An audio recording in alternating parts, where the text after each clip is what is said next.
ఈ మేషరాశి వారికి ఈ వారంలో లాభములో రాహువు సంచరించడం వల్ల విదేశీ వ్యవహారాలు సానుకూలంగా ఉంటాయి. నూతన ఉద్యోగాలు కానీ, నూతన వ్యాపారాలు కానీ, విదేశాలకు వెళ్ళి అక్కడ ఏదైనా స్థిరపడడానికి చేసేటువంటి ప్రయత్నాలు కానీ సఫలీకృతమవుతాయి.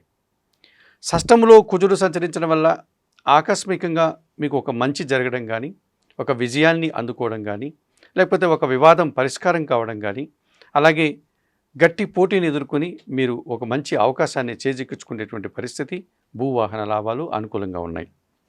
చతుర్థంలో బుధుడు సంచరిస్తున్నాడు. జన సహకారం బాగా ఉంటుంది. వ్యాపార అభివృద్ధి బాగుంటుంది. ఆర్థిక అభివృద్ధి బాగుంటుంది.